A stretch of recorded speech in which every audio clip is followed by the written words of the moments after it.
Next point, cyclotron. Cyclotron is a device which is used to accelerate charged particles such as proton, deuteron, alpha particle और ions to very high energies. बच्चों, cyclotron एक ऐसी device होती है जिसकी help से हम proton, deuteron, alpha particle और आयंस को हाई एनर्जीज तक एक्सेलरेट कर सकते हैं. It was discovered by E.O. Lawrence and M.S. Livingstone in 1934. Next heading, principle.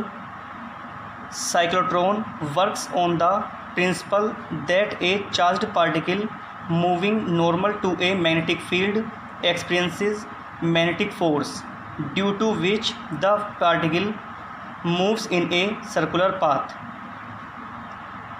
Next heading, construction. It consists of two horizontal D-shaped hollow metal segments D1 and D2. These are called Ds. Cyclotron बच्चों horizontal D-shaped hollow metal segment से made up of होता है. These are called Ds. इन्हें हम Ds कहते हैं. The gap between the Ds is very small. An alternating potential difference of the order of 10 to the power 5 volt at a frequency of 10 megahertz is applied across the Ds. Then in this condition the magnetic field vector B of about 1.6 Tesla is set up perpendicular to the plane of the Ds. This system is situated between very high magnetic field. An ion source is located at the center S in the gap between the Ds. Ion source को बच्चों हम centre S पर placed करते हैं. Next heading, working. Suppose that an ion emerge from the ion source at an instant when D2 is at negative potential. It will accelerated towards D2 by the electric field in the gap between the Ds and enters D2 with a velocity v, but inside the Ds this ion collide with the walls of the metal but under the action of the magnetic field which is perpendicular to the plane of the Ds. Then this ion moves on a circular path with a constant speed v and of radius r. The magnetic force provide the centripetal force of this ion. If the mass of an ion is m and charge q, then magnetic force F is equal to qvb, equation number first, and centripetal force F is equal to mv square upon r, equation number second. From equation first and second, qvb is equal to mv square upon r और r is equal to M V square upon Q V B. बच्चों हम यहाँ से एक v को cancel कर लेते हैं. r is equal to M V upon Q B, equation number third. If T be the time period of an ion to complete half rotation inside the Ds, then t is equal to pi r upon v और t is equal to pi upon v multiply r की value M V upon Q B हम यहाँ पर put कर देते हैं, multiply M V upon Q B. बच्चों हम यहाँ से v को कैंसिल कर लेते हैं. t is equal to pi m upon Q B. Hence time period of the particle t is equal to 2t. बच्चों हम t की वैल्यू को यहाँ पर पुट कर देते हैं.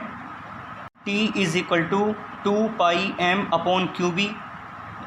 If nu naught be the frequency of the applied potential difference, then nu naught is equal to 1 upon t. Frequency is equal to 1 upon time period. बच्चों हम t की वैल्यू को यहाँ पर पुट कर देते हैं. nu naught is equal to 1 upon 2 pi m upon Q B और nu naught is equal to Q B upon 2 pi m. When the ion reached at the circumference of the Ds, then the velocity will be maximum. Then capital R is equal to mv maximum upon qb. if the kinetic energy of an ion is K maximum, hence K maximum is equal to 1/2 m v square maximum is equal to 1/2 m v maximum की value बच्चों हम यहाँ से find करते हैं R⁴ का whole square और K maximum is equal to 1/2 m multiply R²Q² B²/m²। बच्चों हम यहाँ से एक m को कैंसिल कर लेते हैं। K maximum is equal to R²Q² B²/2m। This is required solution. Next point, Ampere's circuital law. According to this law, the line integral of magnetic field vector B around any closed path is equal to mu naught times the total current I threading through the closed path. Line integral vector B dot vector dl is equal to mu naught into I. This is Ampere circuital law. Proof: consider a long straight wire XY carrying a current I perpendicular to the page directed upwards। बच्चों diagram में एक long straight wire XY है and इस wire XY में current I upward direction में flow हो रही है। Then the magnitude of the magnetic field at a point P distant R from the wire is B is equal to mu naught upon 2 pi into I upon R। Equation number first, if we consider a circular path of radius R whose centre O on the wire. बच्चों हम यहाँ पर एक R radius का circular path let करते हैं। whose centre O on the wire, let a small element vector dl एट point P on the circular path, then the magnetic field vector B and vector dl are in the same direction. The line integral is line integral vector B dot vector dl is equal to line integral। बच्चों vector B dot vector dl यहाँ पर scalar product है, तब condition बनती है line integral B dl cos theta, but theta is equal to 0 degree. Line integral vector B dot vector D L is equal to line integral B D L cos 0 degree, cos 0 degree is equal to 1। Line integral vector B dot vector D L is equal to line integral B D L. B की value बच्चों हम equation number first से यहाँ पर put कर देते हैं। Line integral vector B dot vector D L is equal to line integral mu naught upon 2 pi into I upon R into D L. Line integral vector B dot vector D L is equal to mu naught upon 2 pi into I upon R. Line integral D L is equal to mu naught upon 2 pi into I upon R. बच्चों line integral D L की value 2 pi are के equal होगी, multiply 2 pi are. बच्चों हम यहाँ से r को cancel कर लेते हैं एंड 2 पाई को भी कैंसिल कर लेते हैं। Hence line integral vector B dot vector D L is equal to mu naught into I. This is required solution. Next point, applications of Ampere's circuital law. First point है इसमें, magnetic field of a long straight thin wire. Consider a long straight wire XY carrying a current I। बच्चों diagram में एक long straight wire XY है carrying a current I। Suppose that a point P at a distance R from the wire. बच्चों हमने एक point P late किया है जो वायर से R डिस्टेंस पर है, at which the magnetic field is to be required, at which the magnetic field is to be required. Now let us draw a circle of radius R passing through the point P whose center O on the wire। बच्चों अब हम R radius का एक circle draw करते हैं। यह circle point P से पास होता है and whose center O on the wire। If vector dl be the small element at point P, then vector b and vector dl are along the same direction, then the line integral of magnetic field is line integral vector b dot vector dl is equal to line integral b dl cos theta, but theta is equal to 0 degree. Line integral vector b dot vector dl is equal to line integral b dl because cos 0 is equal to 1. Line integral vector b dot vector dl is equal to b line integral dl,